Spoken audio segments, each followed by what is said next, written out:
بسم اللہ الرحمن الرحیم۔ ایک مرتبہ جب حضرت امام حسن اور حضرت امام حسین رضی اللہ تعالی عنہ دونوں بیمار ہو گئے تو حضرت محمد صلی اللہ علیہ وآلہ وسلم گھر تشریف لے گئے اور آپ صلی اللہ علیہ وآلہ وسلم نے فرمایا ان کے لیے نذر کرو، یعنی کہ منت مانو۔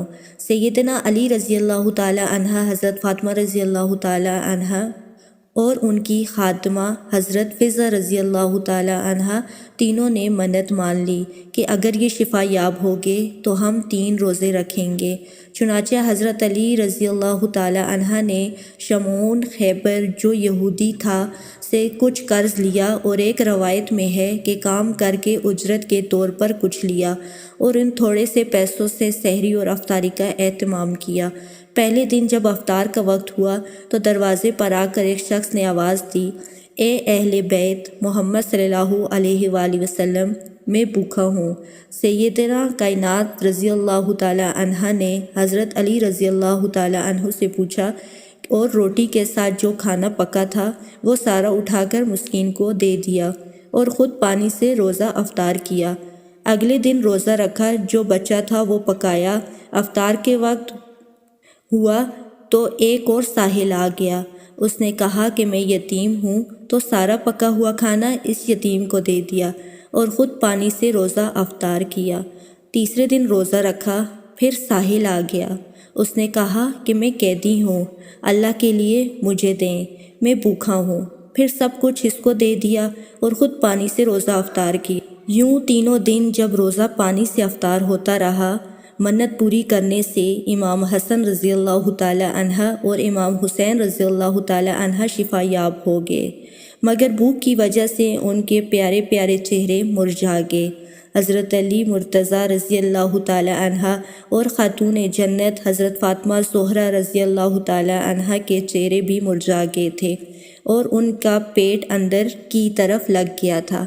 جب حضرت نبی کریم صلی اللہ علیہ وآلہ وسلم نے حضرت علی مرتضیٰ، حسنین کریمین، سیدہ فاطمہ زہرا رضی اللہ تعالی عنہ کا چہرہ دیکھا تو پوچھا، کیا ماجرا ہے؟ انہوں نے بتایا، آقا یہ واقعہ ہوا ہے۔ بس اتنی بات ہوئی تھی اور ابھی آقا صلی اللہ علیہ وآلہ وسلم کے دل میں تھوڑا سا دکھ آیا ہی تھا کہ میری شہزادی بیٹی نے کتنی قربانی دی ہے۔ میرے شہزادوں نے 3 دن کیسے بھوک سے گزارے کہ اسی اثنا میں جبرائیل علیہ السلام اترے اور حاضر ہو کر عرض کرنے لگے، یا رسول اللہ صلی اللہ علیہ وآلہ وسلم، یہ لیجئے، سورۃ الدہر کی آیت ہے۔ اللہ تعالیٰ نے یہ آیت سیدہ فاطمہ رضی اللہ تعالی عنہا اور ان کے گھرانے کے لیے تحفے میں بھیجی ہیں، اس لیے کہ ہم جب انہوں نے نظر مانی تھی تو افطار کے وقت وہ اللہ کی محبت میں کسی دن مسکین، کسی دن یتیم اور کسی دن قیدی کو کھانا کھلا دیتے تھے۔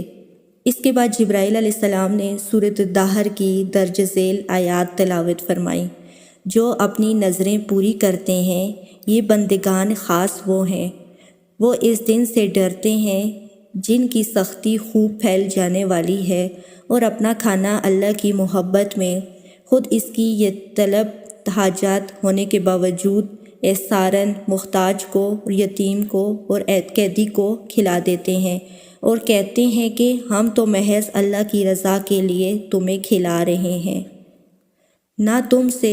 جو اپنی نظریں پوری کرتے ہیں، یہ بندگان خاص وہ ہیں، وہ اس دن سے ڈرتے ہیں جن کی سختی خوب پھیل جانے والی ہے، اور اپنا کھانا اللہ کی محبت میں خود اس کی طلب و حاجت ہونے کے باوجود احساراً محتاج کو، یتیم کو، قیدی کو کھلا دیتے ہیں، اور کہتے ہیں کہ ہم تو محض اللہ کی رضا کے لیے تمہیں کھلا رہے ہیں، نہ تم سے کسی بدلے کا خواستگار ہے اور نہ شکر گزاری کے خواہشمند ہیں۔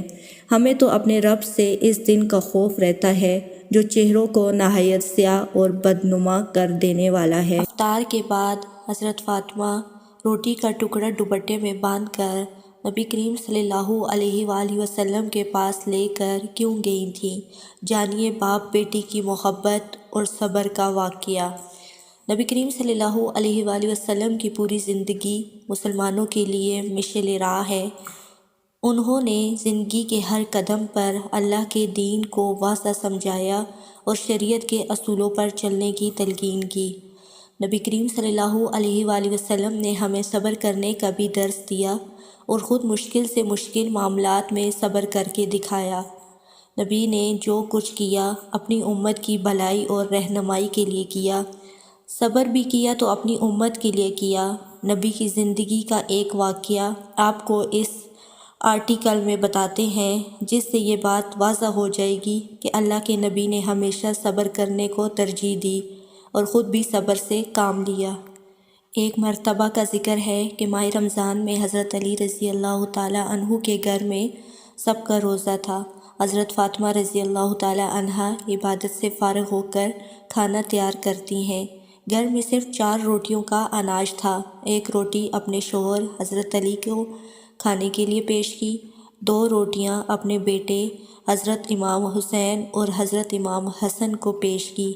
اسی وقت مسجد نبی صلی اللہ علیہ وآلہ وسلم میں اذان ہوتی ہے۔ بھوک و پیاس سے نڈھال حضرت فاطمہ رضی اللہ تعالی عنہا نے اپنی روٹی کے 2 ٹکڑے کیے، ایک ٹکڑا کھایا اور ایک اپنے دوپٹے میں باندھ لیا۔ یہ معاملہ حضرت علی رضی اللہ تعالی عنہ غور سے دیکھ رہے تھے۔ حضرت علی رضی اللہ تعالی عنہ نے فرمایا، اے فاطمہ، کیا تجھے بھوک نہیں لگی؟ صرف آدھی روٹی کھائی ہے؟ حضرت فاطمہ فرماتی ہیں، اے علی، ہو سکتا ہے میرے بابا محمد صلی اللہ علیہ وآلہ وسلم نے کچھ نہ کھایا ہو۔ جس کے باپ نے کچھ نہ کھایا ہو اس کی بیٹی کیسے کھا سکتی ہے؟ حضرت فاطمہ دوپٹے میں آدھی روٹی لپیٹ کر اپنے بابا کے گھر پہنچتی ہیں۔ وہاں نبی صلی اللہ علیہ وآلہ وسلم نماز سے فارغ ہو کر واپس حجرے کی طرف تشریف لے جا رہے تھے کہ حضرت فاطمہ رضی اللہ تعالی عنہ کو دیکھ کر کہا، فاطمہ، کیسے آنا ہوا؟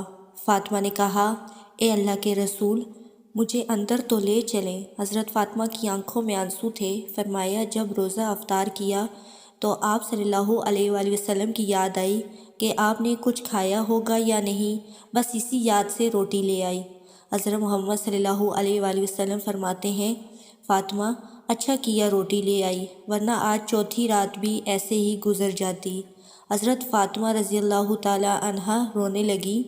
آپ نے فرمایا، فاطمہ، کیوں رو رہی ہو؟ اور ان کے سر پر شفقت سے ہاتھ رکھا۔ فاطمہ، تو بھی صبر کر لے، میں بھی صبر کرتا ہوں۔ ہمارے صبر سے اللہ کریم میری امت کے گناہ گاروں کے گناہ معاف کرتا ہے۔